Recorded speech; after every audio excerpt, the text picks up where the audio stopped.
आप हमें बताइए कि अभी तक आपने जो है इन लोगों को प्रॉपर रिहेबिलिटेट क्यों नहीं किया। डीसी जो है हाई कोर्ट के सामने भी पेश नहीं हो रहे हैं। तो उस दिन हमें उन्होंने कहा कि आपने जो करना आप कर लो, मैंने अभी फाइल नहीं पढ़ी है। नंबर लिए गए हमारे, 4-5 दिन का हमने टाइम भी दिया उनको कि चलो हमें कोई कॉल आएगी, कुछ हमें कॉल नहीं आई है। इवन कि सबसे बड़ी बात ये है कि हमें जो उन्होंने ज़मीन दी है बेलीचराना में, उसकी अलॉटमेंट हो चुकी है, लेकिन डिले आ रहा है पोजेशन में। अब ये पता नहीं ये पोजेशन हमें क्यों नहीं दे रहे।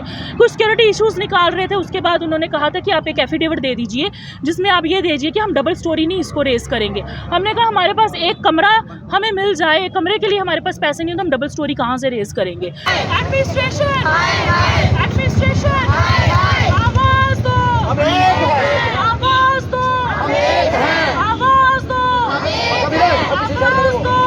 आवाज दो, DC Jammu, DC Jammu, DC Jammu, DC Jammu, DC Jammu, DC Jammu, administration, administration, administration, administration, administration, DC Jammu, DC Jammu, DC Jammu, DC Jammu, आवाज दो, आवाज दो, आवाज दो, आवाज दो,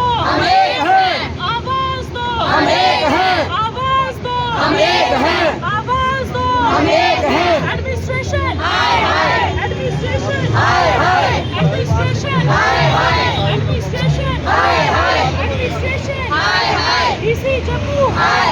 जी, मेरा नाम एडवोकेट जसमीत कौर पांडे है। मैं एक्स कॉरपोरेटर हूँ जम्मू कंटोनमेंट बोर्ड से। आज का जो हमारा प्रोटेस्ट है, जिस तरह की सभी आप जानते हैं 2019 को 29 नवंबर को जो है जम्मू एयरपोर्ट के साथ ही जो लोग 1947 से यहाँ पर रह रहे थे उनको बेघर किया गया था, उनके घर जो हैं वो तोड़े गए थे। उसके बाद आज तक हम जो है घर बदर घूम रहे हैं, हमारी कहीं पर भी सुनवाई नहीं हो रही है। इवन कि हम काफ़ी बार जो है डिपकॉम के पास भी गए, डीसी के पास भी गए, और इस बार तो मैं कहती हूँ हमारा यहाँ पर आज सड़कों पे उतरने का एक मेन कारण ये है कि वीरवार को हम डीसी के पास जाते हैं तो डीसी जो है हमारे साथ मिलने को इनकार करते हैं। ज़बरदस्ती हमने उनकी गाड़ी रोकी, उनको कहा कि हमारी आवाज़ सुनो। तो जैसे ही डीसी मैडम ने हमें सुना तो हमें उन्होंने बोला कि अभी तक तो मैंने फ़ाइल पढ़ी ही नहीं है, आपका कौन सा इशू है। तो मतलब कि 2 साल हो गए डीसी जम्मू को आए हुए, हर महीने उनकी कोर्ट में तारीख पड़ रही है और उनको बुलाया जा रहा है कि आप हमें बताइए कि अभी तक आपने जो है इन लोगों को प्रॉपर रिहेबिलिटेट क्यों नहीं किया। डीसी जो है हाई कोर्ट के सामने भी पेश नहीं हो रहे हैं। तो उस दिन हमें उन्होंने कहा कि आपने जो करना आप कर लो, मैंने अभी फाइल नहीं पढ़ी है। नंबर लिए गए हमारे, 4-5 दिन का हमने टाइम भी दिया उनको कि चलो हमें कोई कॉल आएगी, कुछ हमें कॉल नहीं आई है।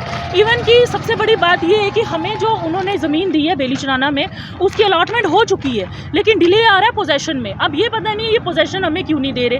कुछ सिक्योरिटी इश्यूज निकाल रहे थे, उसके बाद उन्होंने कहा था कि आप एक एफिडेविट दे दीजिए जिसमें आप ये दीजिए कि हम डबल स्टोरी नहीं इसको रेस करेंगे। हमने कहा हमारे पास एक कमरा हमें मिल जाए, कमरे के लिए हमारे पास पैसे नहीं, तो हम डबल स्टोरी कहाँ से रेस करेंगे। तो हमारी ऑलरेडी अलॉटमेंट हो चुकी है बेलीचराना में, लेकिन हमें एडमिनिस्ट्रेशन जो है पोजेशन नहीं दे रही। और इसके दौरान ही 2019 से लेके 2023 तक हमारे जो हैं 26 लोग जो हैं वो शहीद हो गए हैं। सबको जो है साइलेंट अटैक्स हुए हैं सिर्फ इसकी वजह से। लेटेस्ट हमारे जो है कर्नल साहब उनकी डेथ होगी, डिपकॉम से मिलके आते हैं वो 1-1.5 महीना पहले, और सुबह ही उनको साइलेंट अटैक हो जाता है। इसी तरह एक ही फैमिली के ये 2 जो हैं, एक ही फैमिली के जो हैं उनकी भी मौत हो चुकी है सिर्फ साइलेंट अटैक्स की वजह से। तो आज हम एडमिनिस्ट्रेशन से ये पूछना चाहते हैं कि जम्मू कश्मीर की एडमिनिस्ट्रेशन इतनी ढीली क्यों है। एक तरफ भारत के माननीय प्रधानमंत्री जी हर गरीब को जो है घर दे रहे हैं, शौचालय दे रहे हैं, स्कीम्स दे रहे हैं, इंश्योरेंस दे रहे हैं, तो हमारी जम्मू कश्मीर की एडमिनिस्ट्रेशन जो है वो इतनी ढीली क्यों है। क्वेश्चन हमारा उठता है जम्मू कश्मीर की एडमिनिस्ट्रेशन के साथ, कि जम्मू कश्मीर के डीसी के साथ, कि डीसी की जुरिस्डिक्शन में हम 2 साल से यहाँ पर उनकी जब से वो आए हैं, क्या उनको ये नहीं पता कि 29 फैमिलीज़ जो यहाँ से आपने डिस्प्लेस किए उनके बारे में कुछ सोचना है। और उनका बार बार यही कहना कि मैंने अभी फाइल पढ़ी नहीं है। अभी फाइल नहीं पढ़ी है तो कब पढ़ेंगे, जब ट्रांसफ़र हो जाएगी, नया डीसी आएगा।